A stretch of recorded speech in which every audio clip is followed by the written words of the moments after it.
Mina EVOS, they do expect that certain things will be banned off of their list. I am interested to see what else is in the playbook of Yelly Hayes and Co.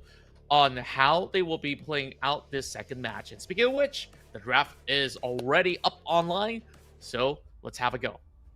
Yes, here we go. So we did talk about some of the potential bans. The Matilda was open. There's a reason why the Matilda is one of the top bans or the top pick. So the fact that they allowed MINANA EVOS to have it, it was to the advantage of MINANA EVOS. But since this time, MPX and C, they have the opportunity to have the first pick. Who knows? They might want to try to get it for themselves. And it seems like they're just going to stick with very standard bans once again. MPX and C, they may have actually tasted a little bit more of a sour note of what the previous composition is, and decides Matilda is going to be the one that they will ban out. Along with that, Eva says, nope, we don't want to deal with Nolan because he's just going to be able to jump right into the backline and just assassinate our carries, and we don't want that clean record to be tainted in any form of way. Yeah, but Matilda, as what we talked about, is banned out. So that's one. Now, is it necessary to ban out the Novaria? Maybe not, because there are answers to it. All you need to do is to have enough mobility to go into the backline, and Novaria might have a hard time from there. So it's not worth expanding that one ban. But if they really were to ban, if they were to ban out something else, then well, the Baxia is not too bad or bad. But then it's the Faramis that's been banned out instead. That's right. And now Faramis definitely provides so much for a team where you don't want in the middle of fight where you've already loaded everybody else, and then you just basically have a lot more potential to just pop back out with pretty much full bars of health to work with. So MPX and C, they get themselves that first pick, and of course we have to go through with Domang's ban. It doesn't seem like there's too much of a threat early on coming in from the side of MPX and C that they need to worry about a certain pick that came into game one. So they can basically stick to their previous ban where you could basically just eliminate something that's on the meta. But they chose that the Guinevere was pretty much problematic. So Sonic will have to opt for a different approach.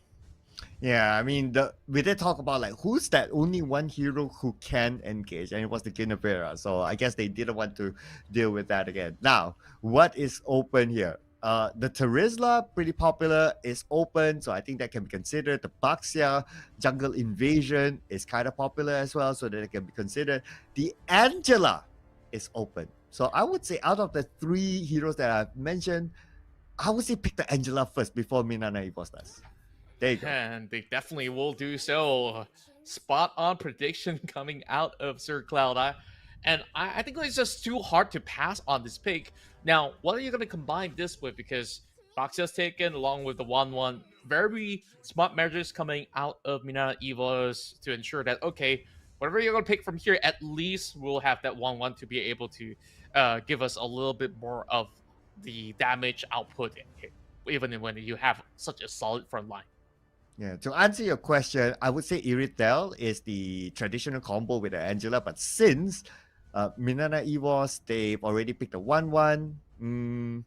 Okay, I kind of think that if they don't pick the Iritel now on the second phase ban, potentially the Iritel could be banned. So if they want to go for it, this is the right timing. In fact, they have played the Iritel before. They played it twice with a 50% win rate, so meaning that they would know what they're doing with the Iritel. Yeah, and also they're bringing the Phobius online as well with the Flame Shot being equipped. Well, maybe we'll see a swap around. Perhaps it's, of course, Yi going on to a different position overall. Martis now being put right into the Land of Dawn. Now, I really do wonder what this Martis will be able to navigate his way through, especially when you have such a target like Boxia that will always find ways to block him from approaching all the way towards the back. So Lance is gonna love all these great picks that still pretty much open up if they're looking for perhaps a mage. There's still the Novaria up on the table if they're still going for the same approach. But I do believe that it will be a very different composition that we're looking at. So they will have to pass that and go ahead to get themselves Yuzong before moving into phase 2. Yeah, I think if they do go for the Novaria, they will go in the second phase pick just to be sure that MPX NC does not have the counter to Novaria. So looks like that could be the case. Now, when they talk about the Iritel, it's banned out because it's a traditional combo with Angela. Kind of expected since MPX NC did not pick an Iritel during the second two picks that they had the opportunity to. So that was well read out by MPX NC. So I would say that Novaria, yeah, I think it would be a priority now if MPX NC were to expand the ban, because the Martis arguably can go for the Novaria, but I guess MPX NC, they just didn't want to take that risk and they just remove it. Yeah, and it's also interesting in terms of decision making coming into this draft for MPX and C, because they can actually secure that Irtil, and I doubt that EVOS would have actually aimed for a Phobius ban anyways. So I felt like it was quite the missed opportunity, I must say. Yeah, and MINANA, it was interestingly, they banned out the only two heroes that have been played by Mal in this tournament, Iritel as well as Bruno. So we're going to see something different from Mal. Now it's going to be the question of like what sort of combination is suitable for Mal with the comp that they're trying to play. But I guess we'll answer that a little bit later as we look at the final ban coming in from MPX NC, and it's going to be a Digi. So if you were to ban out the Digi, then potentially they're thinking of picking the Claude. Yeah, picking the Claude so that he can go in and not being pulled back. Wow. Just look at the amount of frontline of engagement potential coming out of EVOS as well. You already have the Baxia, you got the Yuzong, and now they bring on the Minotaur. So this is just a huge engage pick-off potential coming out of EVOS. Meanwhile, Claude are being brought to the picture. I feel like this is a very standard thing coming out of the MPL MY side, where, you know, if they ban out a lot of all these options coming from marksman, then you just default back to Claude. But can you actually shred all of them? You know what? I don't know whether it's a good thing or not. The fact that us as casters, we are able to like read out their draft and, oh, they're gonna pick this, they're gonna pick that, and they do absolutely just that. Does that mean that, well, we're good analysts, or does that mean that the team is just too predictable? So if it's the case that the team is too predictable, then MINANA EVOS, being a pro team, they would have that game plan to overcome MPX NC. However, so this is a little bit worrying for MPX NC if we look at it from that perspective. Yeah, I would believe that it's basically going both ways, right? Both the prediction is, of course, very, very predictable, and I guess like give ourselves a pat on the back that we do have a little bit more of that expectation coming in from what these players coming from the MPL MY would have actually done, because it's something out of their comfort zone, which I kind of hate to say it, sometimes you just got to break free out of it. Because I'm looking at Claude so far from a lot of all these games played today. Not all the Claudes today have successive records. As a matter of fact, I think majority of them actually end up in the loss today. Yeah, and one of the rounds is also thanks to Digi as well, but that's the reason why they banned out the Digi. However, it is a different team that is using it. Let's see if they can bring out something different. This is match point between MPX NC and MINANA EVOS. Just looking through the entirety of the course of the map, we're already having Lord JM chunking down onto that Phobius. And I guess like you just really have to give a little bit more respect onto this Yuzong. And of course, without that form of casualty, you don't really have to worry too much about Phobius, because man can basically handle himself. Whereas no invades coming in from either end, but that Paxia will arrive the scene, crashing through, and first blood goes to Lance again. Oh man, first minute, first blood. Ooh, that is a good start for MINANA EVOS, but it's the same formula they've done previously. But at least this time around, MPX NC, they managed to trade it back, making it a 1-1. not to say 1-1, but you know what I mean. Making it a 1-1 between the two teams.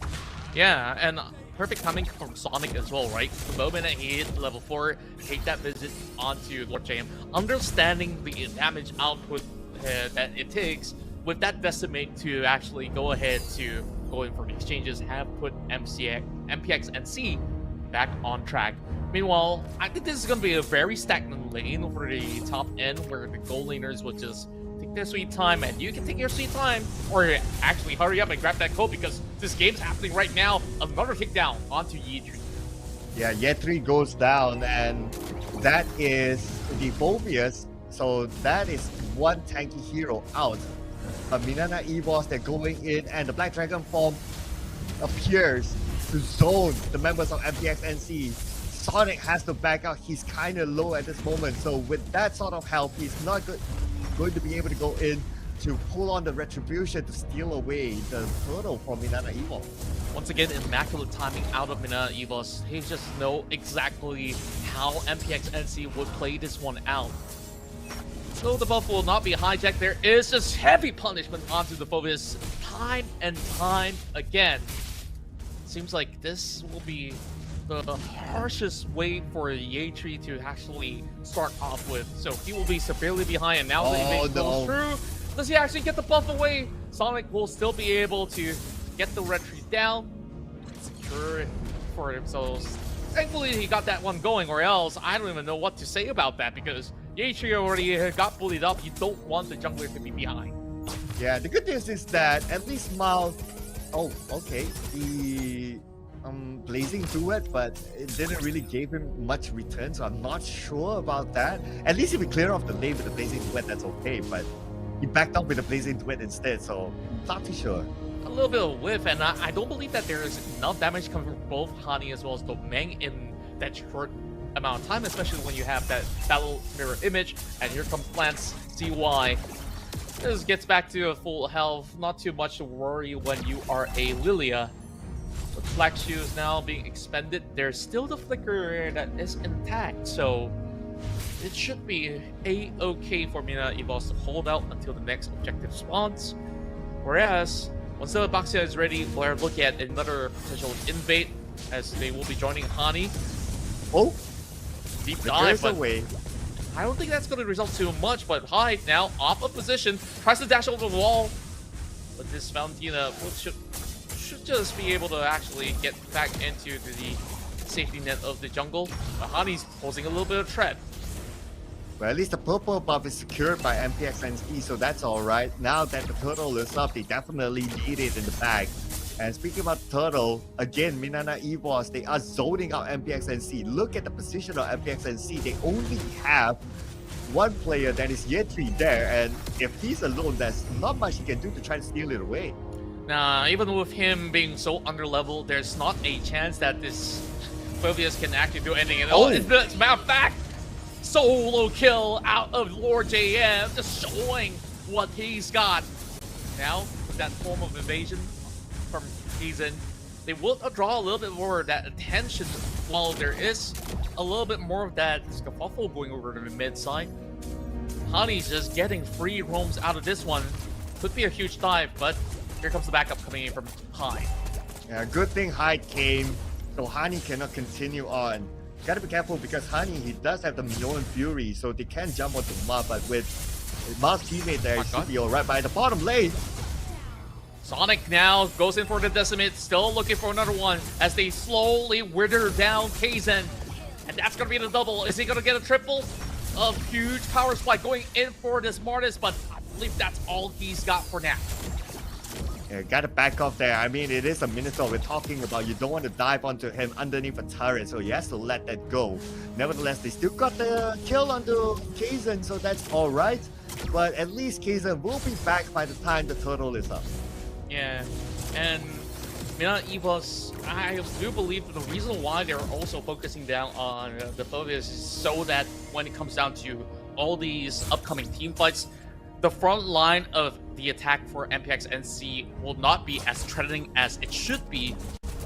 So now all they have to do is just to put their sure focus onto the smartest when it comes down to some of all these team fights. Now I'm also looking at the Valentina. What will be some of the great outs that she can basically steal off? I mean, you can try Minnow Fury. You could basically get a little bit more safety net out of Black Shoes. Other than that, Crossbow of Tang would be pretty huge if they could actually get it from him. If he is able to deal that amount of damage, just so to speak.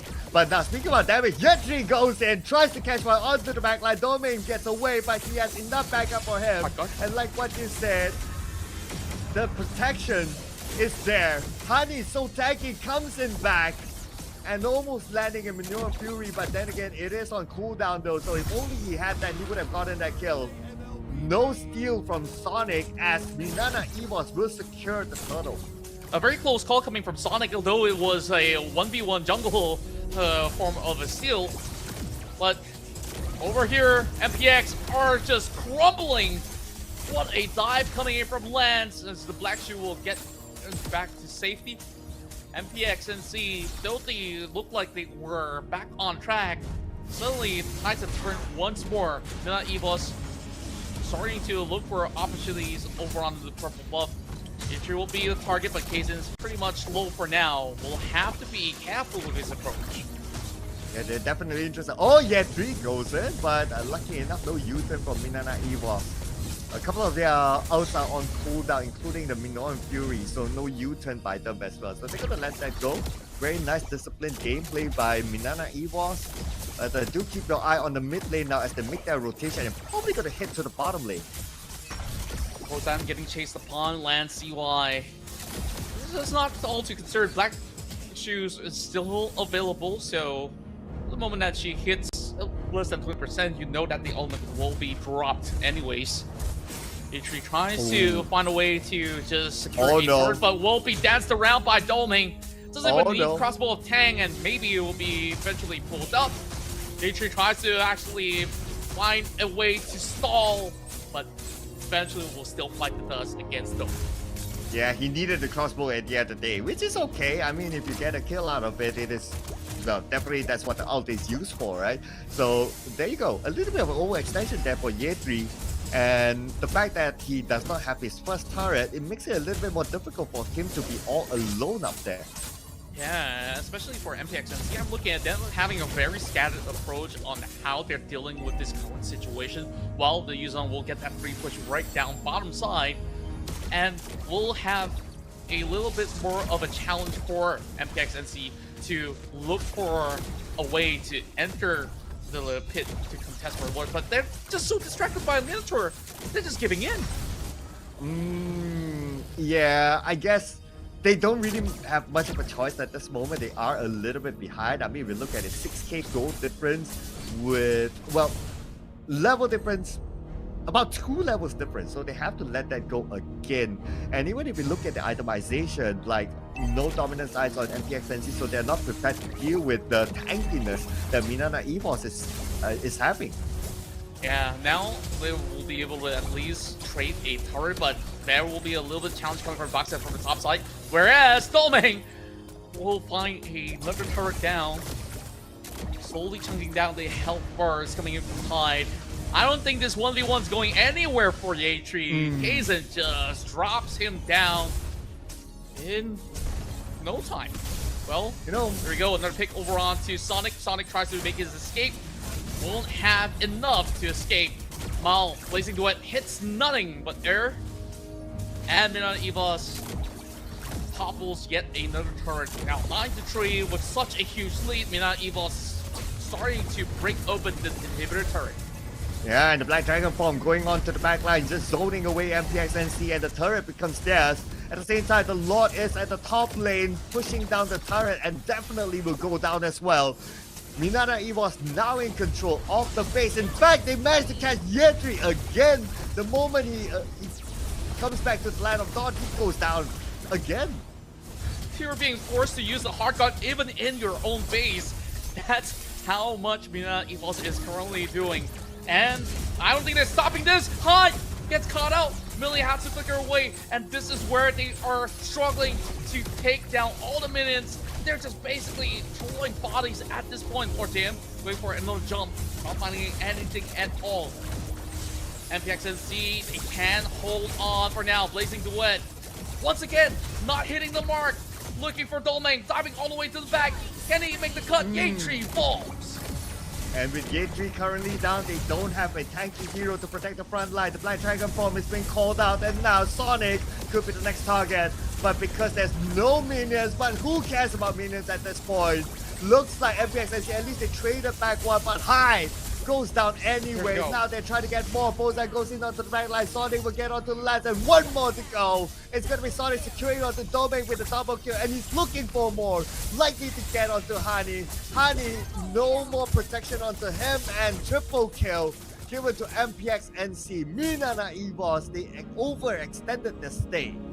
Yeah, they basically just played around with fire. They just stayed in the base for way far too long. That's like 2 to 3 waves that they were there in the base, and they need to at least know when exactly to step away because the Lord was coming up online. Now, it will be numbers advantage for MPX NC to go in for this Lord. This will buy a little bit more time for MPX NC and maybe turn things around for the team. But there's still cases as well as Lord JM. Now Lance as well as Domeng will join in the fray. They once again going for the engage. The Minotaur looking for a Minotaur, and Kaizen will go on that killing spree, taking down Yatri as well. Sonic scrambling for his own life. And with that retake, Minas EVOS will get themselves the Lord. Oh, Sonic, can he get away? It's going to be really hard because there's Domeng there. The 1-1 has some level of mobility and managed to chase him down. He is out. This is it, ladies and gentlemen. MINANA EVOS will seal the deal 2-0 to MPX NC. Spectacular performance out of MINANA EVOS of the Philippines as they will triumph with a 2-0 victory. So with that, they will go back into the top end of Group B and still fighting for their chances here in order to get the direct slot into the KOHAI C Championship. Yeah, MINANA EVOS, with this win, they are now topping the group. So that will push down RSG and Y to second place. Doesn't really matter. They still qualify to the next round, and that is where it all boils down to. You qualify on to the next one. So now, checking out the highlights from the previous round. I would say this round is a little bit more 50-50. Draft-wise, at least there is some opportunity for MPX NC to go onto the backline, but there were some questionable positions, especially for Yatri at the top lane. Yeah, I guess like for Yatri, like you're being a little bit overzealous of what your potential is on that early 2 levels when you're fighting up against Yuzong, but Yuzong is a lane bully overall, and even if you want to burst him down, like it requires a gank coming from the jungle. And the moment that he drops for the first time, like they know that, hey, this is where the Yuzong actually takes over control of the lane. And with the help of Kaizen, they just pile on that pressure, causing the rest of MPX NC to lose a frontline threat overall in this game, which honestly was their own doing. Yeah, I don't know. Maybe it's already at the point that it's a lapse of concentration, or maybe it's to a certain extent motivation, since this is a game that didn't really matter much to MPX NC, so they made those sort of like very individual mistakes. If you look at it, like Yatri has like 9 deaths, so out of that, probably like 3 or 4 of them was just by being at the lane all alone and not aware about MINANA EVOS ganking onto him. So yeah, that was just unfortunate. Yeah, and it solidifies my point, right? Like there wasn't exactly a for the sort of urgency to go in for that early pick on that Phovis, because you got such a value pick like the Airful, and it was pretty obvious that when you head into the second phase, once you do have that Angela, like you need to at least go for something that is a lot more stable. I believe that Mao would still perform very, very well and has the damage output to shred tanks like Kaizen as well as Hani on the Minotaur as well as Boxia. And you look at the Claw, it didn't seem to do anything at all this game. I hate to say it, but you know, you're just looking at a lot of empty blazing duets that is not really giving any form of damage other than clearing waves. And even clearing waves, we don't really see that. Yeah, there were a couple of times we saw the blazing do it, like shooting air. So that was one as well. I guess the bottom one towards the end, he was trying to clear off the wave, so that was kind of okay. But the top one, that was used once, not too sure. So I don't know. Is it like a lapse of concentration overall? I mean, I wish we could get an answer from MPX and see if we happen to have like an interview or even a post game interview content later on. I think those are some of the questions that I would love for it to be answered. Yeah, and with this concluded, of course, we have had quite the field day out here casting all the Mobile Legends action. And to conclude it, I'm looking at Honey to be probably one of the best supports that we've seen out of Group B so far, with quite the wide variety of hero pool that has been offered by Honey. Like, it just enables all the members of MINANA EVOS to play so safely, and with that form of flexibility of going for range type of roamer as well as melee type of roamer, I believe that MINANA can actually go in for a very deep run in this tournament coming up. Yes, and speaking about coming up, ladies and gentlemen, what is going to be coming up is tomorrow's show. It's going to start at 3 p.m. plus 8 GMT, and we're going to see the first game between Yudu Red Giants versus RSGMY, followed by the following game, MINANA EVOS versus Smart Omega, and then we will broadcast as well the team that lost for the so-called last chance qualifiers, or the last spot that is able to qualify onto the next round. And with that being said, the summary is that you're going to see MPLMY versus another MPLMY, and the other one is going to be MPLPH all the way.